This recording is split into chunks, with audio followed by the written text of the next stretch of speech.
Alright, we're ready to power this thing on here. Let's go ahead and do that.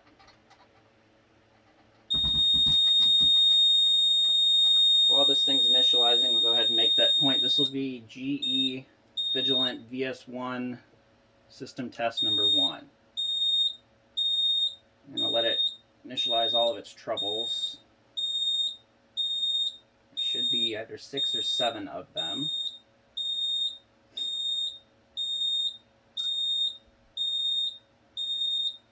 Take it a little bit. Silence that for now. Probably going to come back on in a little bit once it finds more things wrong, quote unquote.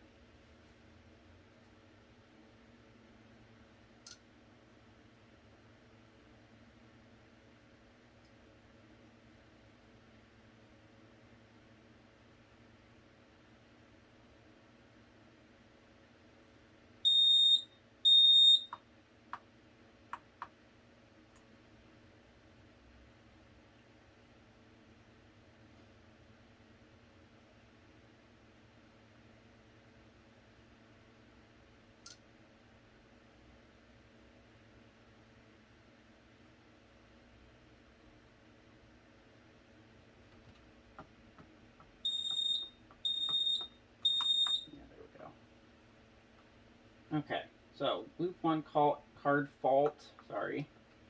See, it says incompatibility fault, or compatibility fault rather, meaning that is incompatible. Like I said in the previous video, there's no way that can be incompatible because it works, it polls, but for some reason, I don't know if it's a firmware issue or what, can't program that into the system, physically. Can't set its type or a label for it or anything like that.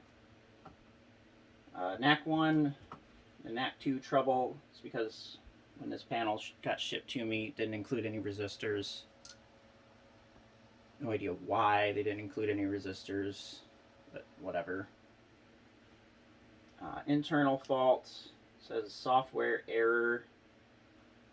I think that's just an issue with how I have these, how I have the devices programmed in. I'll have to figure that out. Battery missing, obviously. Loop 1, device 1, unconfigured device. It's the first one on that. I could configure it if I wanted to, but I'm not going to. There we go. Then loop 1, device 3, same thing. Okay, so as for devices, obviously you have the CT2 up there. Connected to it is my Sigcom SGX32 pull station.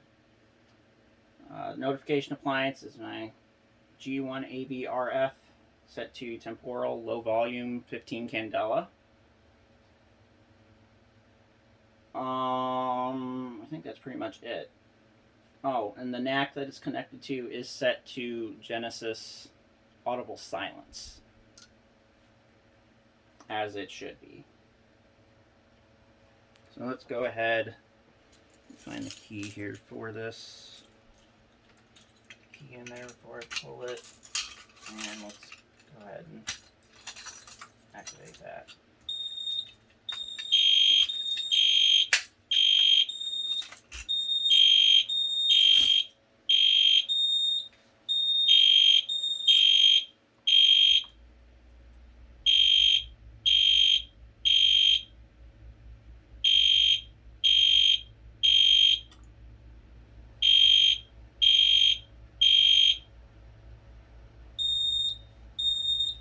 See, it re-reports the NAC troubles for some odd reason. I think that's just because of the way that I have it set up. But as you see, it alarms appropriately, no issue. But it's just unconfigured and it won't let me configure it. Whatever. Alright, so obviously Genesis is still flashing. Audible silence is in effect. Super nice. Let's go ahead and reset here. Another quirk about this is that the display doesn't actually clear when you're resetting the panel. Don't think there's a way to change that, but everything does kind of clear out by itself. Stuff gets pulled from the event queue, and also once it's fully reset, then the NAC's completely shut off, and you get your troubles again.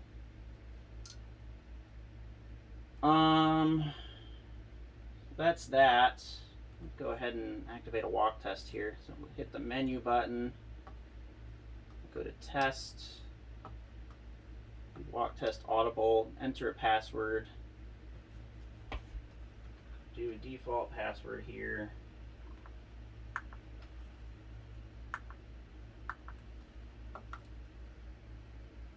Maybe.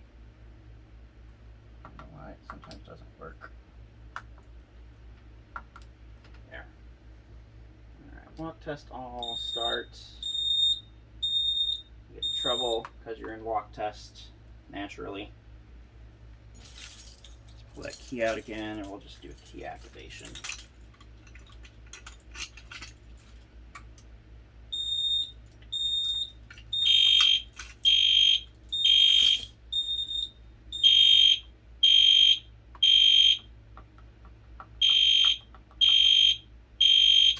Okay.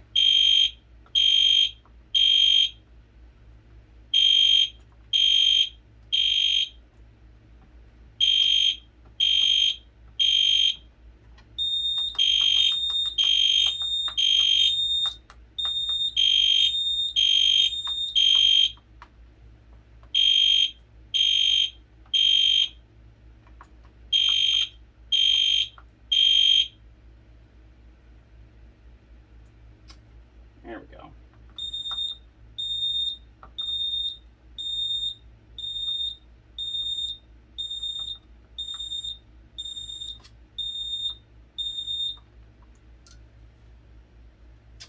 I'm gonna have to look into that as to why